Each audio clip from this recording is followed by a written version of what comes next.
Hello everyone, welcome to Misaal classes. My dear student, video को बिल्कुल आप लोग स्किप ना करें और मैं जो भी क्वेश्चन आज बताने वाला हूँ बहुत ही इम्पोर्टेंट है।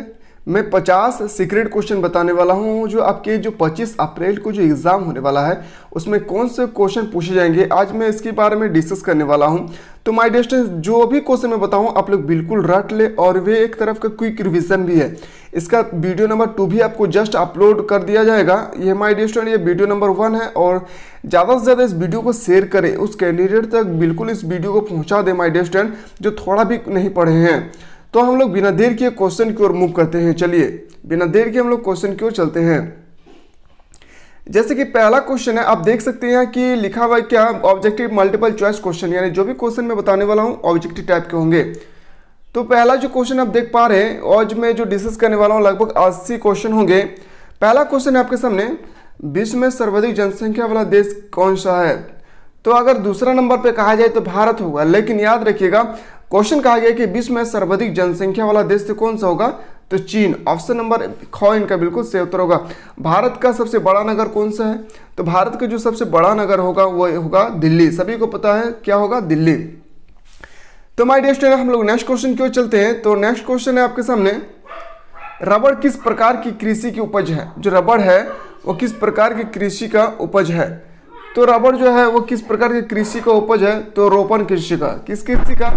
रोपण कृषि इनका बिल्कुल सही उत्तर हो जाएगा। अगला क्वेश्चन जब चलते हैं, अगला क्वेश्चन है आपके सामने कि निम्नलिखित देशों में से किस देश में न्यूनतम जन्मदर पाई जाती है, यानी सबसे कम जन्मदर पाई जाती है? तो याद रखिएगा इसका बिल्कुल राइट आंसर हो जाएगा जापान। कहाँ पे पाई जाती है? जापान। अगला क्वेश्चन चलते हैं। अगला क्वेश्चन है आपके सामने, क्वेश्चन है कि ध्वनि की मापन की इकाई क्या है? तो ध्वनि की जो इकाई का मापन है वह है डेसिबल। क्या है? डेसिबल इनका बिल्कुल सही उत्तर होगा। विश्व का व्यस्तम जलमार्ग कौन सी है? जो सबसे व्यस्त जलमार्ग है उनका नाम क्या है? तो याद रखिए उत्तरी अटलांटिक समुद्र मार्ग। उत्तरी अटलांटिक समुद्र मार्ग। देन अगला क्वेश्चन की ओर चलते हैं। अगला क्वेश्चन है आपके सामने, माय डियर स्टूडेंट, जो भी कैंडिडेट मेरे चैनल पर नया है चैनल को पहले सब्सक्राइब करें, लाइक करें और ज़्यादा से ज़्यादा अपने दोस्तों को शेयर करें। इस वीडियो को उस कैंडिडेट तक पहुंचाएं जो थोड़ा भी नहीं पढ़े होंगे, ताकि उन्हें आसानी हो समझने में और आईजी से वो एग्ज़ाम दे पाएँ। क्वेश्चन है 7 अप्रैल, यानी क्वेश्चन नंबर 7 है, अप्रैल 1949 में निम्नलिखित में से कौन सा संगठन बनाया गया था? तो इसका जो राइट आंसर होना चाहिए, याद रखिएगा ऑप्शन नंबर ख, यानी NATO, North Atlantic Treaty Organization. इसका फुल फॉर्म भी आपसे पूछे जा सकते हैं। अगला क्वेश्चन है कि जर्मनी का एकीकरण कब हुआ था? जो जर्मनी का एकीकरण है वो कब हुआ था? तो 1990। कब हुआ था? 1990। मैं जितना क्वेश्चन बता रहा हूँ आप लोग रट रहे हैं। मैं उम्मीद करता हूँ कि इससे बाहर आपसे नहीं पूछे जाएंगे। संपूर्ण क्रांति से किसका नाम जुड़ा हुआ है? जो संपूर्ण क्रांति है उसका नाम किससे जुड़ा हुआ है? तो सभी को पता है, जयप्रकाश नारायण। परमाणु अप्रसार संधि पर किस देश ने हस्ताक्षर नहीं किया था? तो सभी को पता है, हमारा जो प्यारा देश है भारत, इसमें हस्ताक्षर नहीं किए थे। कौन? भारत हस्ताक्षर नहीं किए थे अप्रसार संधि पर। अगला क्वेश्चन चलते हैं, कौन सा वर्ष भारत चीन मित्रता वर्ष के रूप में मनाया गया था, यानी मनाए जाते हैं? तो याद रखिएगा 2006 इनका राइट आंसर हो जाएगा। क्वेश्चन है कि विश्व पर्यावरण दिवस हम लोग कब मनाते हैं? तो विश्व पर्यावरण दिवस मनाते हैं 5 जून को। 5 जून को हम लोग पर्यावरण दिवस के रूप में मनाते हैं। 1972 का शिमला समझौता किन 2 देशों के बीच हुआ था? तो सभी को पता है जो शिमला समझौता हुआ था भारत और पाकिस्तान। भारत और पाकिस्तान इनका बिल्कुल राइट आंसर हो जाएगा। क्वेश्चन है नेक्स्ट, शिमला समझौता पर 3 जुलाई 1972 को किसके द्वारा हस्ताक्षर किया गया था? बहुत इंपॉर्टेंट है, तो याद रखिएगा जुल्फिकार अली भुट्टो और इंदिरा गांधी। जुल्फिकार और अली भुट्टो के बीच, जुल्फिकार अली भुट्टो और इंदिरा गांधी के बीच ही हस्ताक्षर किया गया था। अगला क्वेश्चन चलते, इंदिरा गांधी ने किस समझौते पर हस्ताक्षर किए थे? तो इंदिरा गांधी जो हस्ताक्षर किए थे उनका नाम था 1972 का शिमला समझौता। ऑप्शन नंबर डी इनका बिल्कुल सही उत्तर होगा। सिंधु नदी जल विवाद किन देशों के बीच स्थित है, यानी किन 2 देशों के बीच स्थित है? तो सभी को पता है भारत और पाकिस्तान। भारत और पाकिस्तान के सिंधु विवाद के बीच में स्थित है। अगला क्वेश्चन चलते हैं, चिपको आंदोलन की शुरुआत किस राज्य से हुई थी? जो चिपको आंदोलन है उसकी शुरुआत किस राज्य से हुई थी? तो उत्तराखंड। अगला क्वेश्चन है, किस प्रधानमंत्री ने 1991 में पूरब की ओर देखो की नीति का आरंभ किया था। बहुत इंपॉर्टेंट सेंटेंस है। पूरब की ओर देखो एक नारा है, वो किसने दिया था? Narasimham Rao. Option number B इनका बिल्कुल सही उत्तर होगा। संपूर्ण क्रांति का विचार किसने दिया था? संपूर्ण क्रांति का जो विचार है वो किसने दिया था? तो जयप्रकाश नारायण। जयप्रकाश नारायण इनका राइट आंसर हो जाएगा। बोडोलैंड स्वायत्तशासी परिषद किस राज्य में अवस्थित है? तो याद रखिएगा इनका जो सही उत्तर होगा असम। किस राज्य में स्थित है? असम इनका राइट आंसर हो जाएगा। ऑपरेशन इनफाइनाइट रिच निम्नलिखित में से किस देश द्वारा शुरू किया गया था? तो किस देश द्वारा शुरू किया गया था? तो याद रखिएगा संयुक्त राज्य अमेरिका, यानी ऑप्शन नंबर ए इनका बिल्कुल सही उत्तर होगा। नेशनल कॉन्फ्रेंस पार्टी किस राज्य से सक्रिय है? तो सब हर साल पूछे जाते हैं कि नेशनल कॉन्फ्रेंस पार्टी किस राज्य से सक्रिय है? तो याद रखिएगा जम्मू कश्मीर। अगला क्वेश्चन चलते हैं। पूर्वोत्तर भारत के 7 बहनों में कौन सा राज्य शामिल नहीं है? बहुत इंपॉर्टेंट है, आपको 7 बहनों के बारे में पता होना चाहिए माय डियर स्टूडेंट। तो याद रखिएगा जम्मू कश्मीर इनका बिल्कुल सही उत्तर हो जाएगा। अगला चलते हैं। गोरखालैंड नामक अलग राज्य की मांग किस प्रदेश में की गई है?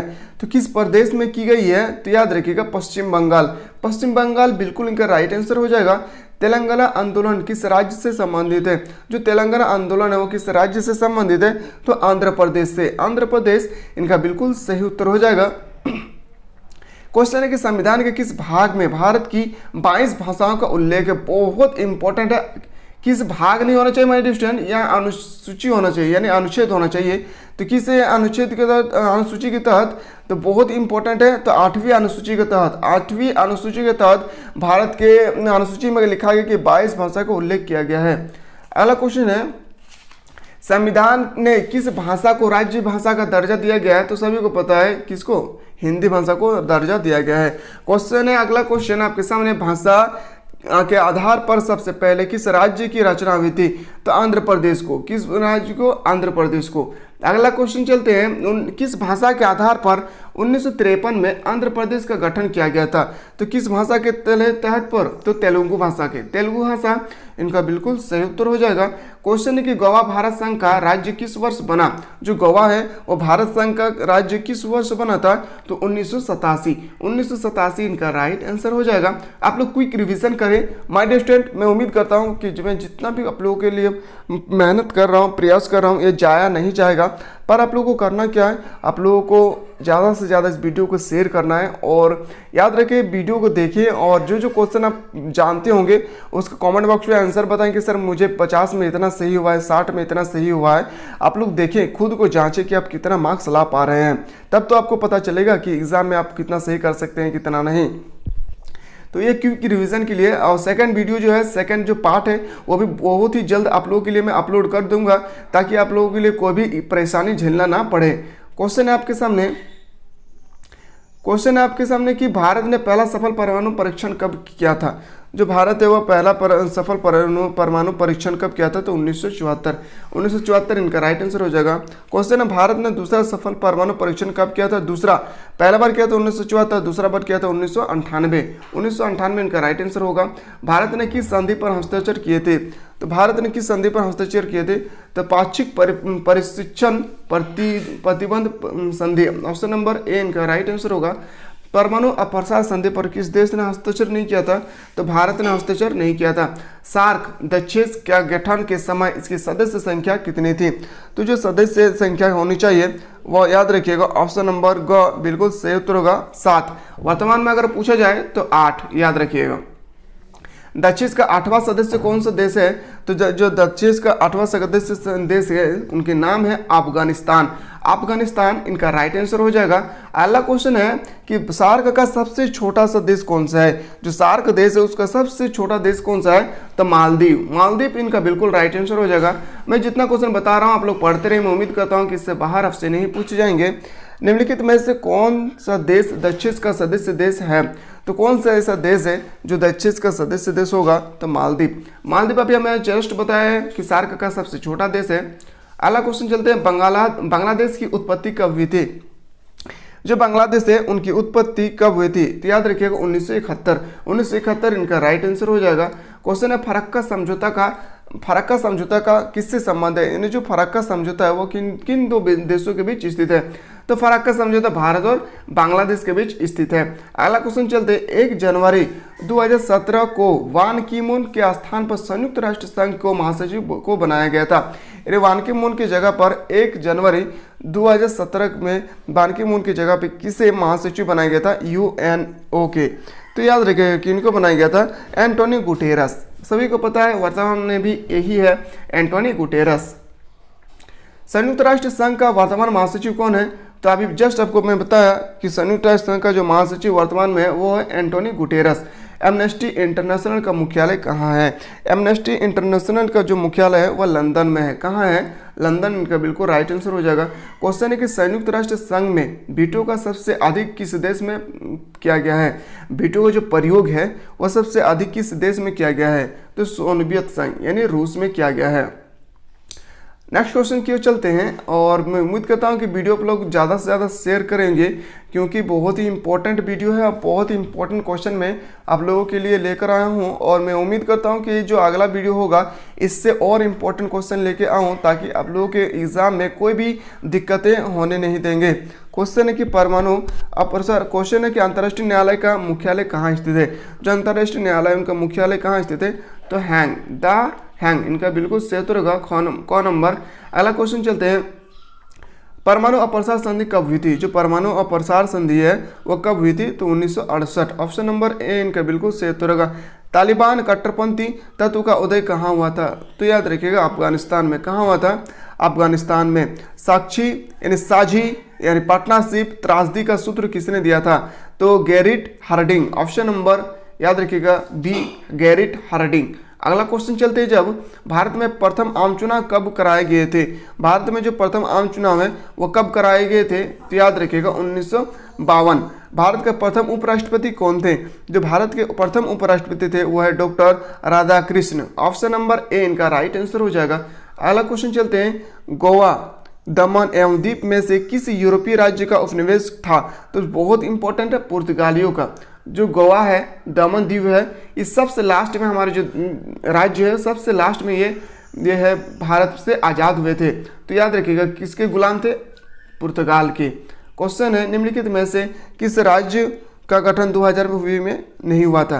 तो झारखंड, छत्तीसगढ़, उत्तराखंड सब का गठन हुआ था पर गोवा का गठन नहीं किया गया था उस समय। 1971 में बने ग्रैंड अलायंस का अध्याय क्या था? तो याद रखिएगा इंदिरा हटाओ। ऑप्शन नंबर याद रखिएगा बी इनका सही उत्तर होगा। भारत के प्रथम गैर कांग्रेसी प्रधानमंत्री कौन थे? तो मोरारजी देसाई। कौन थे? तो मोरारजी देसाई इनका राइट आंसर होगा। भारतीय राष्ट्रीय कांग्रेस के संस्थापक कौन थे? तो कांग्रेस के संस्थापक जो थे A.O. ह्यूम्स। इन्होंने दिसंबर 1885 के समय कांग्रेस की स्थापना किया था। अगला क्वेश्चन चलते हैं, भारतीय राष्ट्रीय कांग्रेस का जन्म कब हुआ था? मैंने जस्ट बताया आपको 1885। बर्लिन की दीवार कब खड़ी की गई थी? जो बर्लिन की दीवार है वो कब खड़ी गई थी? 1961 इनका राइट आंसर हो जाएगा। अगला क्वेश्चन चलते हैं कि शेख मुजीबुर्रहमान किस देश के प्रधानमंत्री थे? तो बांग्लादेश के। किस देश के? बांग्लादेश के। शिवसेना किस राज्य में सक्रिय है? जो शिवसेना है वो किस राज्य में सक्रिय है? तो महाराष्ट्र इनका राइट आंसर होगा। Option number D. यूरोपीय संघ की स्थापना कब हुई थी? यूरोपीय संघ की स्थापना हुई थी 1957। ऑप्शन नंबर ए इनका राइट आंसर हो जाएगा। क्वेश्चन है, दूसरी पंचवर्षीय योजना का प्रारूप किसके द्वारा तैयार किया गया था? तो याद रखिएगा जो राइट आंसर होना चाहिए पीसी महालनोबिस। मैंने जस्ट आपको बताया था पीसी महालनोबिस। मैं इसी के साथ और मैं आप लोगों को इनवाइट करना चाह रहा हूं कि जो कैंडिडेट मॉडल सेट नंबर 1 जो सरकार की तरफ से जारी किया गया है, मॉडल सेट नंबर 1 से लेकर मॉडल सेट नंबर 5 तक अभी तक कोई भी कैंडिडेट नहीं देखे होंगे तो डिस्क्रिप्शन पे लिंक दिया हुआ है, वहां से जाकर आप आसानी से देख सकते हैं। प्लेलिस्ट में भी मैं डाल दिया हूं, वहां से भी आप जाकर देख सकते हैं। आप सबसे पहले माय डियर स्टूडेंट आप लोग मॉडल सेट पेपर को देखें कि जो मॉडल सेट पेपर जो झारखंड की तरफ से जारी किया गया है वह मॉडल सेट पेपर किस प्रकार से है, उसी से आपको अंदाजा लग जाएगा कि आने वाला जो एग्जाम है उसमें किस प्रकार से क्वेश्चन पूछे जाएंगे। मैंने सब्जेक्टिव और ऑब्जेक्टिव को बहुत ही अच्छी तरह से क्लियरली भाषा में आपको लिए वीडियो बना के रखे हैं, वहाँ डिस्क्रिप्शन में जाके आप लॉन्ग क्वेश्चन शॉर्ट क्वेश्चन दोनों को देख सकते हैं। अगला क्वेश्चन चलते हैं, किस पड़ोसी देश के साथ भारत ने 1962 में युद्ध लड़ा था? तो किस देश होगा जो इसके साथ भारत ने युद्ध लड़ा था? तो चीन के साथ। ऑप्शन नंबर डी इनका बिल्कुल सही उत्तर होगा। भारत का पहला उप प्रधानमंत्री कौन था? तो याद रखिएगा सरदार वल्लभ भाई पटेल। सरदार वल्लभ भाई पटेल इनका राइट आंसर हो जाएगा। चिपको आंदोलन की शुरुआत किस राज्य से हुई थी? तो उत्तराखंड। चिपको आंदोलन की शुरुआत किस राज्य से हुई थी? उत्तराखंड। दक्षिण एशियाई देशों में सैनिक शासन सबसे पहले किस देश में स्थापित किया गया था? तो याद रखिएगा इनके जो सही उत्तर होना चाहिए पाकिस्तान। ऑप्शन नंबर ग इनके बिल्कुल सही उत्तर होगा। वैश्विक तापवृद्धि से किस देश को सबसे अधिक खतरा है? तो मालदीव को। किस देश को खतरा है? मालदीव इनका राइट आंसर हो जाएगा। क्वेश्चन है अमेरिका के वर्ल्ड ट्रेड सेंटर पर आतंकवादी हमला कब किया गया था? तो जो वर्ल्ड ट्रेड आतंकवादी हमला किया गया था वो याद रखिएगा बहुत ही इंपॉर्टेंट क्वेश्चन है। इनका राइट आंसर होगा 11 सितंबर 2001। 11 सितंबर 2001 को हमला किया गया था। क्वेश्चन है कि 1996 में तालिबान ने किस देश में अपना शासन स्थापित किया जिसे 2001 में अमेरिका ने मिटा दिया? तो याद रखिएगा अफगानिस्तान। ऑप्शन नंबर डी इनका राइट आंसर होगा। क्वेश्चन है कि ऑपरेशन एंड्रयूइंग फ्रीडम निम्नलिखित में से किस देश द्वारा चला गया था? तो किस देश द्वारा चला गया था? यूएसए, संयुक्त राज्य अमेरिका इनका बिल्कुल सही उत्तर होगा। अगला क्वेश्चन है कि 1945 में संयुक्त राष्ट्र संघ की स्थापना हुई, उसका मौलिक सदस्य इनमें से कौन सा था? तो कौन सा होना चाहिए? तो याद रखिएगा हमारा प्यारा देश भारत। भारत याद रखिएगा इनका राइट आंसर हो जाएगा। मैं बताऊं जब यूएनओ का गठन हुआ था उसका डेट था 24 अक्टूबर 1945। उस समय उनके देशों की संख्या जो थी याद रखिएगा बहुत ही इंपॉर्टेंट है। वर्तमान में अगर उनकी देशों की संख्या पूछी जाए तो याद रखिएगा 193। कहा जाए कि दक्षिण जो लास्ट देश है जो 193वां देश है वो कौन सा देश होगा? तो दक्षिण सूडान। अगर कहा जाए कि स्थापना के समय कितना देश था तो याद रखिएगा 50 देश। कितना था? 50। अगला क्वेश्चन चलते हैं। महासचिव एंटोनियो गुटेरेस किस राज्य के नागरिक है? बहुत इंपॉर्टेंट है। जो गुटेरेस जी है वो यूएनओ के महासचिव है। वो किस देश का एक नेता है? किस देश के रहने वाले हैं? तो पुर्तगाल के। अगला क्वेश्चन चलते हैं। क्वेश्चन नंबर नेक्स्ट आपके सामने। अमेरिका ने कौन सा सैनिक गुट बनाया था? तो कौन सा सैनिक गुट? नाटो। नाटो का फुल फॉर्म होता है याद रखिएगा North Atlantic Treaty Organization. Full form भी आपसे पूछे जाएंगे, आप बिल्कुल याद रखेंगे। नाटो की स्थापना कब हुई थी? जो नाटो की स्थापना हुई थी वह कब हुई थी? तो याद रखिएगा 1949। 1949 इनका राइट आंसर होगा। नाटो में 1949 में कितने देश शामिल थे? तो जो नाटो में जो कितने देश शामिल थे? 12 देश। 12 देश इनका राइट आंसर होगा। क्वेश्चन है निम्नलिखित में से किस देश द्वारा नाटो का नेतृत्व किया गया था? तो मैंने जस्ट अभी बताया कि जो नाटो का नेतृत्व किया गया था वो अमेरिका, संयुक्त राज्य अमेरिका से किया गया था। तो माय डियर स्टूडेंट मैंने अभी आप लोगों को 75 क्वेश्चन का डिस्कस करवाए। नेक्स्ट पेज जो होगा उसमें भी आपको 75 प्लस क्वेश्चन देखने को मिलेंगे। तो 75 में आपका कितना राइट हुआ है कमेंट बॉक्स में आप लोग जस्ट बताएं ताकि आप लोगों को मैं ये बता सकूं कि जो आने वाला एग्जाम है उसमें आपको कितना मार्क्स आ सकता है। माय डियर स्टूडेंट आपसे इसी प्रकार से क्वेश्चन पूछे जाएंगे। मैं उम्मीद करता हूँ कि वीडियो को आप लोग ज़्यादा से ज़्यादा शेयर करेंगे और कॉमेंट में जरूर बताएंगे कि 75 में से आपका कितना राइट हुआ है। तो चलिए नेक्स्ट पार्ट में हम लोग इसी तरह से डिस्कस करेंगे। तब तक के लिए जय हिंद, जय भारत, वंदे मातरम।